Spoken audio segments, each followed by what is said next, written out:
자, 근데 이제 이런 게 있다 그랬죠? 이러면 강아지랑 고양이랑 숨을 쉬는 그 본질적인 행위는 다 갖고 있지만 얘네들의 그 구체적인 숨 쉬는 방법이 다를 수 있잖아요. 그죠? 강아지는 헥헥헥 거릴 수 있고 고양이는 가르릉 거릴 수 있잖아요. 그죠? 근데 천편일률적으로 무조건 동물처럼 울고 있죠. 이러면 이제 동물의 다양성을 표현할 수가 없잖아요. 그죠? 자, 그래서 이 메서드는 동물로서 가져야 되는 필수 기능임을 나타내는 거고, 근데 이 구체적인 내용은 얼마든지 자신의 실정에 맞게 바꿀 수 있다는 거죠. 부모가 물려준 걸 그대로 사용할 수도 있지만 이 틀은 유지하되 내용은 내가 바꾸고 싶을 수 있다. 그럼 바꿀 수 있다는 얘기예요.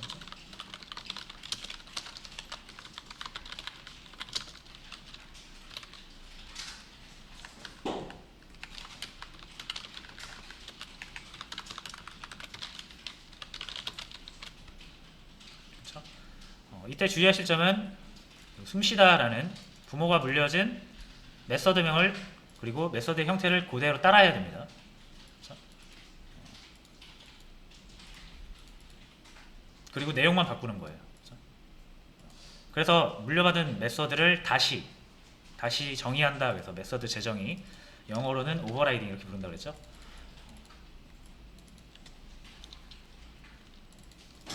자, 그럼 이제 실행을 했을 때 자기들만의 방식으로 숨을 쉬죠. 그렇죠? 자, 그럼 우리는 고양이, 강아지도 동물의 일종이니까 그렇죠? 숨쉬다를 수행시킬 수 있고 같은 방식으로 다룰 수가 있는 거죠. 고양이를 동물의 일종으로 보고 얘는 동물이니까 반드시 숨쉬다가 있을 거야. 그래서 그냥 우리가 바로 숨쉬다라는 걸 시켜볼 수가 있는 거죠. 강아지도 마찬가지고요. 자, 이렇게 하면 우리가 뭘 할 수가 있냐면, 자, 동물로부터 동물 계통들 있죠. 동물 계통. 그렇죠?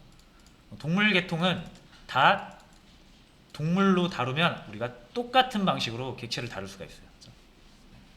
이게 무슨 말이냐면, 자, 강아지만의 어떤 특질이 있잖아요. 그렇죠?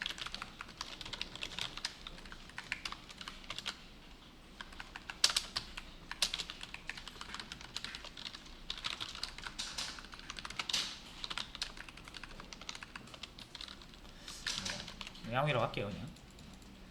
자, 숨쉬다는 고양이도 강아지도 동일하게 가지고 있지만 강아지가 짖는 거랑 고양이가 야옹하는 거는 강아지한테 야옹이 있으면 안 되잖아요. 그러니까 이렇게 객체가 서로 달라지는 부분이 생긴단 말이에요. 자, 그럼 여러분들이 고양이한테 너 야옹해봐 라고 하면 야옹이라는 메소드를 우리가 실행을 시켜줘야 되고요. 그렇죠? 강아지한테 짖어봐 라고 하면 짖다라는 메소드를 실행을 시켜야겠죠. 자, 그래서 여러분들 고양이랑 야옹이, 그러니까 강아지를 다룰 때 요 야옹이랑 짖다라는 걸 반드시 구체적으로 알고 있어야 됩니다.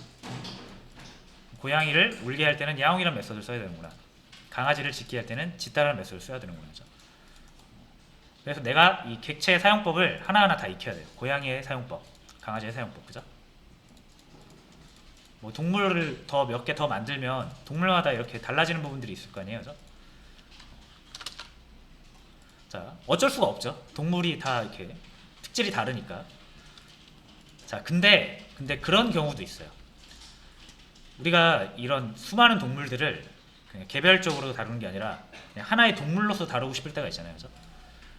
고양이, 강아지, 존재하는 모든 동물한테 숨쉬게 하고 싶은 거예요. 숨쉬게 하고 싶은 거예요.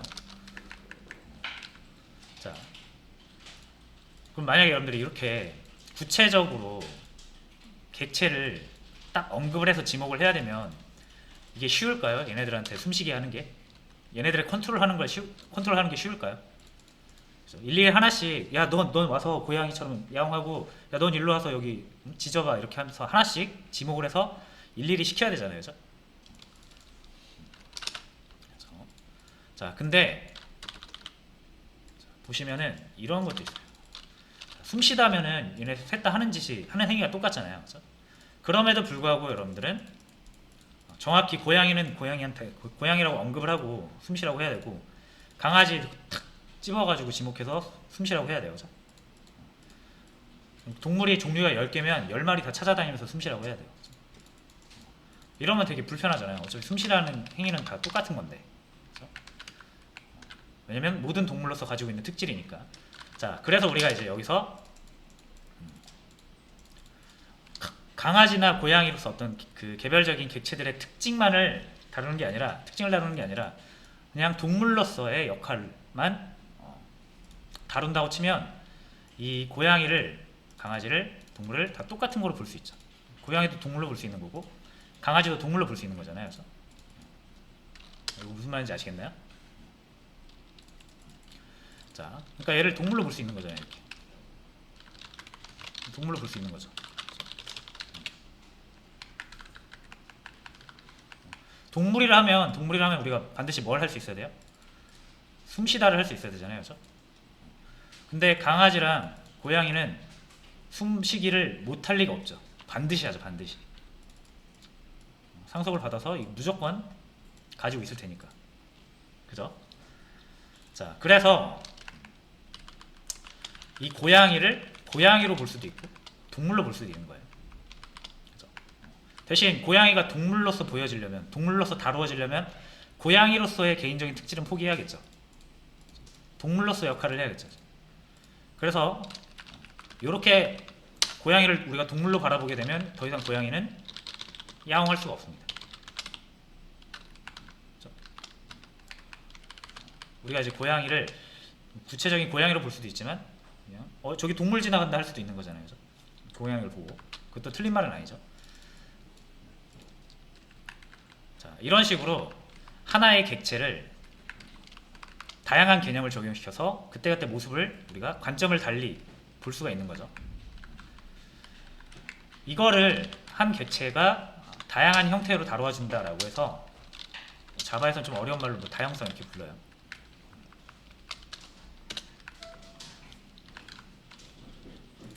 이 다양성이라는 게 성립하려면 고양이가 동물로 바뀌어도 문제 없어야 되겠죠.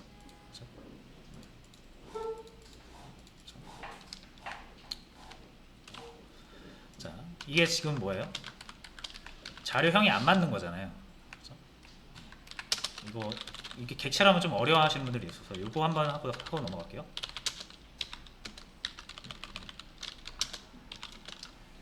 인트 A가 있고 여기 뭐 더블 D가 있고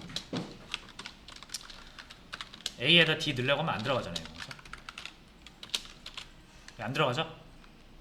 이거 자바의 대원칙이잖아요. 변수에는 무조건 같은 타입만 들어갈 수 있다. D는 더블이고 A는 인트니까 절대로 안 들어갑니다. 그래서 근데 우리가 넣을 수 있는 방법이 있어요. 그게 뭐예요? 형변화.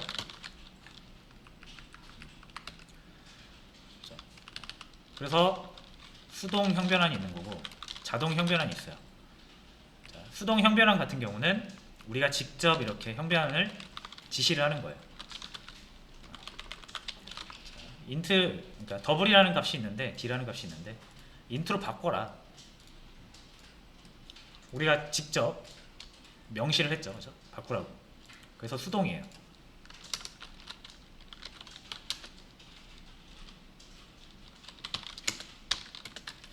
이렇게도 한번 해보자.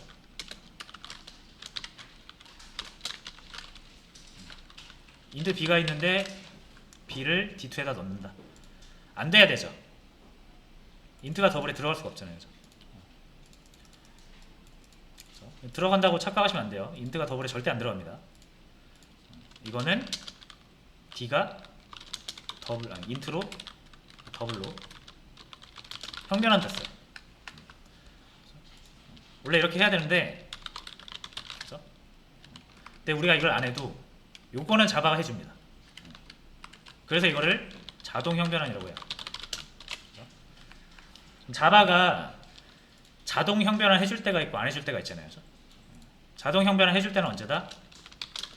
자바가 형변환 해도 안전하다고 판단할 때 자바가 알아서 해줘요. 근데 안전하지 않다라고 하면은 자동으로 안 해주고 이렇게 빨간 줄 띄웁니다. 자, 두 개 차이 아시겠죠? 자, 여기에서 이렇게 빨간 줄 띄우는 이유는 수의 표현 범위가 실수가 정수보다 크잖아요. 그죠? 예를 들어서 뭐 10.3, 10.4 이렇게 늘 수 있나요? 무조건 0.4가 떨어져 나가죠. 그럼 데이터 손실이 일어나니까 자바 입장에서 이게 되게 위험하다고 판단하는 거예요. 그래서 프로그램 안 만들어주고 너 이거 고쳐, 안 그러면 안 해줄 거야 라고 하면서 빨간 줄 띄우는 거예요. 근데 이제 우리가 자바를 입 다물게 할 수 있다. 내가 책임질 테니까 딴지 걸지 말고 그냥 그대로 실행해라 라고 하면 데이터 손실 되면서 그냥 들어갑니다. 이건 이제 개발자가 책임지고 하는 거예요. 그냥 자바가 경고했음에도 불구하고. 자, 근데 요거는 개발자가 신경도 안 썼는데 그냥 되죠. 요거는 안전하기 때문에 그래요. 정수가 실수로 형변환될 때는 데이터 손실될 일이 없어요. 왜냐면 실수가 정수보다 수 표현 범위가 훨씬 크니까. 이런 거를 안전하다고 판단하는 거예요. 자, 형변환을 얘기를 했고요. 자, 이 다양성도 결국은 형변환이잖아요. 그죠? 고양이라는, 그죠? 이게 뭐 인트가 더블이 인트가 된 것처럼, 그죠? 인트가 더블이 된 것처럼 고양이가 동물이 된 거죠. 그죠? 자, 그럼 기본적으로 고양이는 동물이 될 수 없습니다. 타입이 다르죠.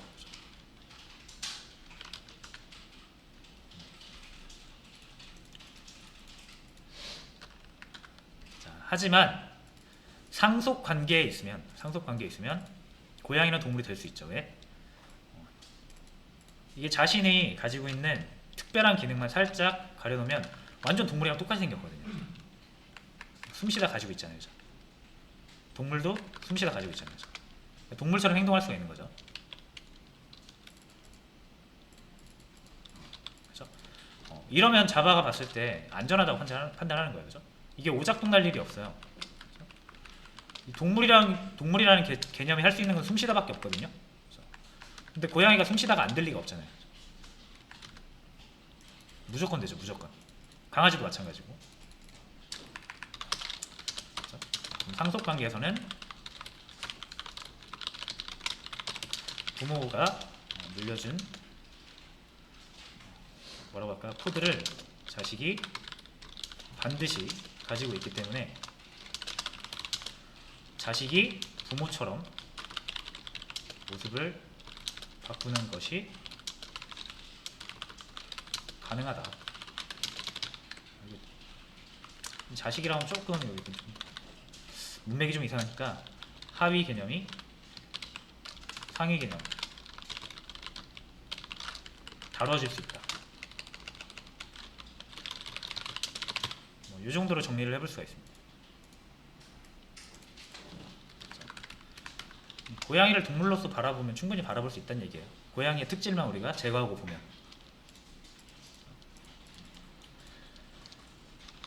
자, 그러면 우리가 이거 왜 썼습니까 지금?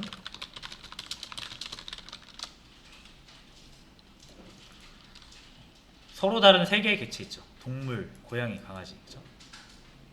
근데 우리가 똑같은 방식으로 다룰 수가 있어요. 단적으로 어떻게 다룰 수 있어요? 얘네들을 배열로 만들 수 있습니다. 그렇죠?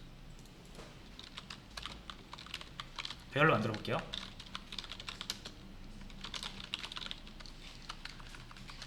동물 여러 마리니까 배열로 치고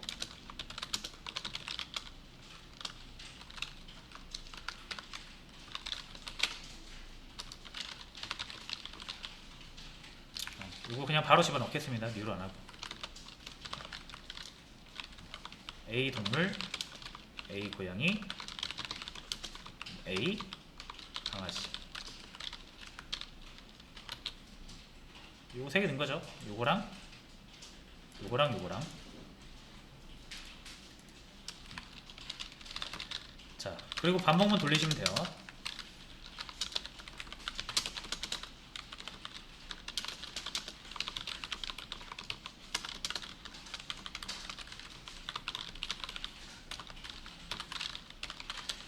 동물들 순서대로 숨 쉬어봐가 가능한 거죠.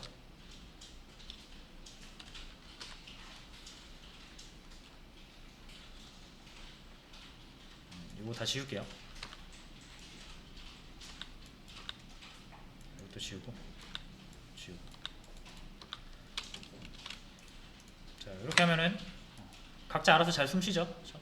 하지만 우리는 세 개의 서로 다른 객체를 동일한 방식으로 컨트롤할 수 있다는 거죠. 이거 이렇게 다양성으로 형변화 안 하면 아까처럼 어떻게? 고양이, 강아지 이렇게 하면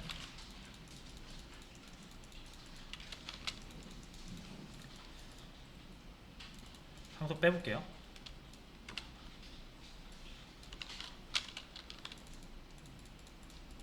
당연히 안 되잖아요, 이거. 그렇죠? 고양이는 고양이지 동물이 아니니까. 그렇죠? 형변환이 안 된다고 가정하면은 우리 얘를 배열로서 다룰 수가 없고, 그렇죠? 동물이 한 10종류 있으면 10종류 다 일일이 지목해서 써야 되는 거예요. 그렇죠? 근데 이렇게 상속 관계를 통해서 어떤 하위 개념을 상위 개념으로서도 다룰 수 있게 되면 통일된 방식으로 여러 객체를 다룰 수 있다라는 그런 내용입니다. 중요한 거예요. 중요한 건데 여러분들 아직은 이거에 대한 필요성을 느끼지는 못할 거예요. 피부로. 근데 이런 게 있구나, 중요한 거구나 정도로만 머릿속에 기억해 두시고 나중에 반드시 공부할 때가 올 겁니다. 그때 이런 거였지 하면서 다시 찾아볼 수 있도록 무의식 저편에 넣어 두시면 돼요.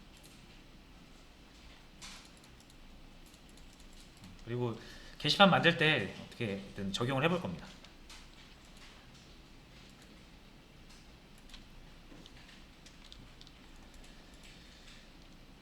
자, 그래서 이렇게 세 가지 한번 살펴봤는데 두 가지였나요?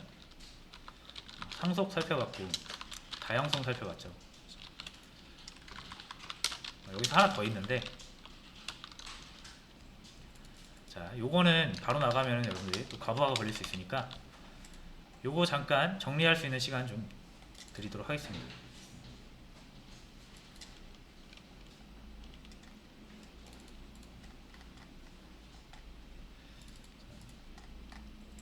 요거 간단하게 좀 타이핑으로 정리해서 기술을 올려드릴게요.